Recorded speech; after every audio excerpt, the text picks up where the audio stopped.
Hey Shiva, welcome back. Hey, Jaydip. Yeah, nice to be here again. Great. And every time we meet between that window, it seems that the world has changed in the AI, right? Yeah, The the innovation is happening at the speed of light, yeah,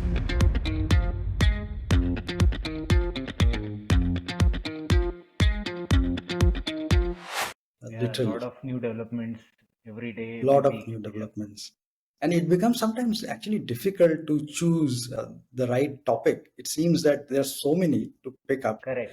and we have limited time, right? Um, But having said that, I think in our past episodes, we have covered both from an external perspective as well as from the internal or enterprise side perspective, covered quite a few important developments and also some of the important nuances of adoption from an overall AI and even generative AI side, right? Right, So right, today we are going to also cover an important and a sensitive topic, while that is not mandated yet, but at least the cutting edge work that the DeepMind folks are doing, they are actually of late publishing quite a few papers. So it seems that they are on track of bringing in or at least focusing in the governance side quite a bit. Um, correct. and talking about governance. DeepMind recently published a blog and a research work through their blog, which basically suggests a framework. It's a governance framework, I believe, which which talks about novel risks that come with various AI systems. And Correct. as AI capabilities grow, obviously there is a need for uh, an early detection of any potential dangers that we can think of, considering there are so many technologies platforms are involved today in this space. So I thought we can talk about this topic, considering this is very timely and contextual in the space that we are operating. So my first question to you is, what prompted you think is this expansion or focus on the risks part for DeepMind folks, and how does this framework differ from any previous approaches in identifying or mitigating at least novel AI threats? Yeah. Guardrails for AI has been at the forefront of research interest for a variety of reasons and for a long period of time.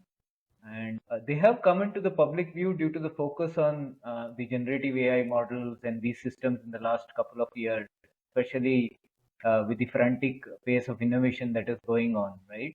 So this paper really builds on the previous research, and what it aims to do is it aims to provide a more comprehensive view of how these guardrails can be implemented. Previous research focused on making misleading statements, biased decisions, or repeating copyright content. And now we have expanded, or we are trying to expand it into the possibility of extreme risks from general purpose AI models that have strong skills in manipulation, deception, cyber offense, and other potentially dangerous capabilities. And that is why this provides a lot more comprehensiveness in terms of the blueprint of developing some of these models on an ongoing basis and evaluating it on a regular sort of intervals as well. Got it. Got it. Can you elaborate a little bit on how these governance processes are practically integrated in any AI development cycle? Right. So the model that is proposed actually right now provides a blueprint or a framework for systems to be developed. So the model evaluations for extreme risk stresses on feeding into important decisions around training and deploying some of these general purpose models. And the embedded governance process that they've talked about talks about responsible training, responsible deployment, transparency, which is essentially providing useful and actionable information to the stakeholders to help them prepare for or mitigate potential risks, and then appropriate security, which is the cornerstone of a lot of these large systems, because we need information security controls for these models, which might mitigate extreme risk. The framework or the blueprint talks about how the developer can conduct evaluations throughout, and grants structured model access to external safety researchers as well, and model auditors, so that the evaluation can be uh, less biased and uh, uh, sort of acceptable by researchers around the world, which also improves the model acceptance. Got it. Got it. Okay. Can you think of maybe any real life examples, such implementations, governance model implementations? Right. So I would say part of these evaluations are being conducted in right now in most AI systems. For example, I mean, we typically do testing against various benchmarks, use model as a judge for functional validations, and human in the loop for both functional and biases evaluation. Uh, However, I'm sure that leaders in this space like Meta, Google, Microsoft, etc., are following a more comprehensive strategy for evaluation for their system releases, which is more in line with the framework that is being suggested. Obviously, I mean, this framework is a more of a prescriptive blueprint right now. But I'm sure, I mean, a lot of these processes are being followed before the release of these large-scale models, which are open to the public. Got it. One of the things I noticed that the DeepMind's framework emphasizes on continuous evaluation and structured access for external safety researchers to conduct any additional assessments. Why do you think, Correct. and probably what are the key benefits, possibly, of involving such external evaluators in this process, and how does that help in sort of input enhance and overall safety or the reliability of these AI models? We have to bear in mind that we are talking about large general purpose models that are made publicly available or for use millions of users. They're involving external researchers who are experts in their field, like for example, in cyber security or with respect to various conditions, uh, etc., will greatly improve the model behavior as well as the acceptance of the model across a wide variety of use cases. Right. So that is why we are talking about involving external researchers here, external third parties, and then specific cases. I mean, do an audit, right? That's the reason. I mean, it may not be appropriate for any kind of like AI model. Let's say something which is limited to a enterprise, right? But here we are talking about large scale implementation. Got it. Got it. So I think, again, going back to the point that DeepMind research team is picking up some of these important nuances of AI implementation in general, and I think have been doing some forward-thinking work. I think we have seen that in last few quarters. So Correct. this is once again an important paper, and I think our viewers can greatly benefit. We'll share the link of the blog with this video, and read more about it in terms of the governance process that they are recommending. Um, with that, we will take a wrap of this first segment, and then we'll move to now the next segment, where we will focus on the enterprise adoption of AI technologies in general. All right, Shiva, I'll see you in the second segment again soon. Sure. Thank you.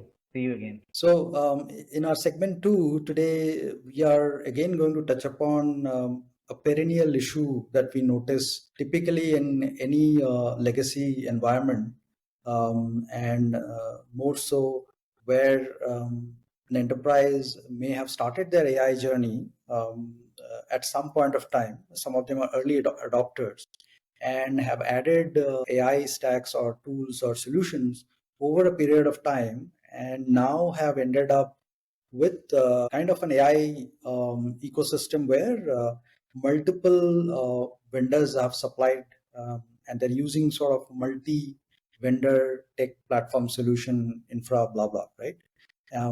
And as a result of that, some of these enterprises face significant challenges in terms of integrating those AI solutions from multiple vendors, which require different aspects such as interoperability across different systems and data sources and so on. What are the most common challenges these enterprises that probably we have seen encounter when integrating AI solutions from multiple vendors? And what strategies or best practices that you found probably the most effective in overcoming some of these challenges in your experience? One is data introduces a high level of entropy in the system itself due to multiple points of entry and systems from which data comes from. And also ascertaining the accuracy of a data system or an AI system often happens in production, and it is hard to judge by what happens in the development or testing environment. And hence, for enterprises that use multiple AI solutions from vendors, ensuring seamless integration and interoperability between these systems and data sources can be a technical and a logistical challenge. And in modern AI systems that involve Gen AI as well, we typically look at handling this at three levels. One is the application interoperability, and the second one is the data interoperability. And then how can we also look at some sort of a framework for interoperability between Gen AI models? And that is what is really the crux of the solution that we can put together, because we have to look at a layered approach. And on the application side, we have to go back to traditional software engineering principles, like loose coupling is one of the good practices that is adopted. And we also advocate the adoption of generalized interoperable technologies, processes, and practices. So information and state interchange through interfaces like APIs, microservices can accomplish this. So all these are very much applicable to AI systems that are being built. That's really interesting. I'm just curious if you can shed a little bit light on how some of these application interoperability through technologies such as, like you mentioned, APIs and microservices plays a crucial role in AI systems ecosystem, right? And how these principles actually ensure that effective integration and communication between these diverse AI solutions. Yeah. So what these principles enforce is a method of handshake, right, between two systems. For example, I mean, you can, if you're using disparate sort of best of breed systems, for one for HR, one for ERP, etc., right? You can actually, through effective use of APIs and microservices, I mean, you can ensure that these systems communicate with each other seamlessly. And the same is applicable for AI systems as well. For example, I mean, you need to integrate a recommender system along with your standard sort of platform for e-commerce, right? So then these systems really connect through APIs, traditional methods of handshake, interchanging data, interchanging state information, and then providing a seamless experience to the customer. Got it. I know that probably our this episode is getting a little bit technical, so I'm sure those who are tech folks probably will enjoy this conversation more. Continuing on the same theme, so how do data level or semantic level interoperability contribute to the effective functioning of AI and ML models, right? And Yeah. what kind of methods are used to achieve consistent data interpretation? Correct. AI models need to have the ability to exchange data, and then also the ability to sort of uh, exchange the output from those AI models with each other. And this is where data interoperability comes into play. And it is the ability of systems, applications, data stores, or microservices to exchange data and interact with each other. And this interoperability enables data transfer between different types of data sources, ensuring that the data is accessible across a variety of formats and platforms. And usually we talk about this at two levels. One is the data per se level interoperability, which Mhm. enables data to be shared across various applications and platforms. This is typically accomplished through data interchanges, like data integration platforms or components like data warehouse or data lakes.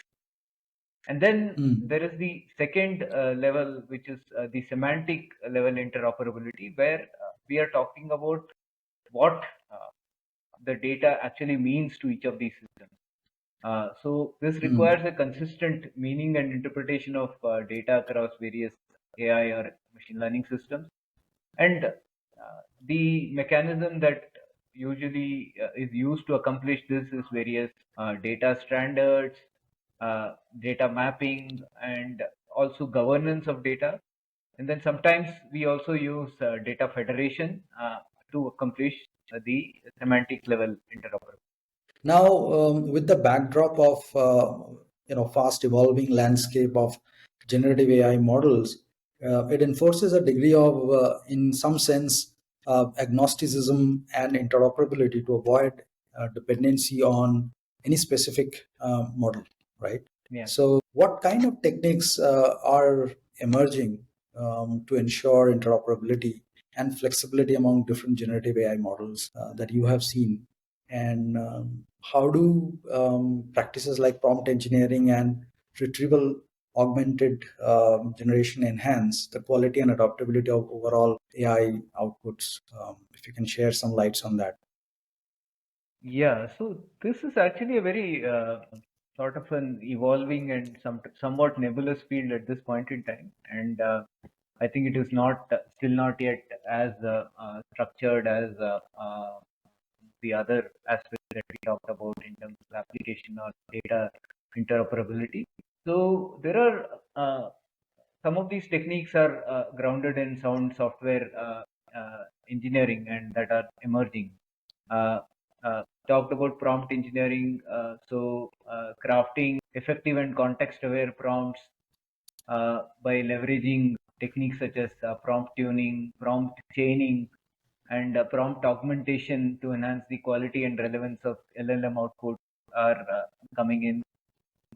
Also, one aspect which greatly will go to a large extent in terms of ensuring somewhat of interoperability is the modularization of the generation of prompt by using a prompt repository here, Mm. right? So that's again something that is coming up. And then RAG, using effective RAG techniques, allowing LLMs to leverage contextual enterprise information Mm. will also result in more and more informed and accurate responses, and then also generalize across various LLM uses, right? So Mm. that is one aspect, and then there are few other techniques which are emerging, which are like one is post processing. So introducing a response post processor component to fine tune the LLM output by applying techniques such as output filtering, grammar and style correction, content formatting to enhance the final output before it is presented to the end user or the downstream application, right? So Mm. that again also uh, somewhat mitigates the over dependence on a particular large language model. So I think this is an area where there are more and more exploration required, education required, and I think as we continue to have these dialogues with enterprises who are looking to do pilot, especially in the Gen AI use cases perspective, can quickly benefit from some of the work that Prescience is doing in terms of interoperability across three different layers of systems that we spoke about today. And I'm sure if there are any questions that comes up, we'll be happy to answer that in our chat here in YouTube, or else also if somebody is interested, they can directly reach out to us at our email ID or through social media, and we'll be happy to clarify or sort of do a quick point of POC to demonstrate some of these intricacies, right? How that really manifests in sort of removing some of the barriers and adoption. Right. So Right. with that, I guess Shiva, if there is anything else you want to add to this for our Yeah, just viewers. that, I mean, I would say this is an evolving field, and we are facing multiple sort of challenges as we go along, trying to kind of develop some of these fields. But then the first step here is recognizing the need for such an architecture, especially with related to LLM or Gen Mm, AI implementation, and starting to build components around modularizing some of these is mm, the first step, and mm. that gives us the flexibility that is imperative to build enterprise scale systems. Yes. So I think the only way, as I can understand from what you are saying, is basically trying out early and learn from your failures or whatever complexities involved before you plan to scale on some of these, Correct. right? That's right. All right. So with that, we'll wrap up this episode. And I look forward to having you again in the future episodes and again covering some of the important considerations for enterprise AI adoption. Thank you very much, Shiva, for your time today, and see you soon. Thank you, Jaideep. It was really nice talking about this.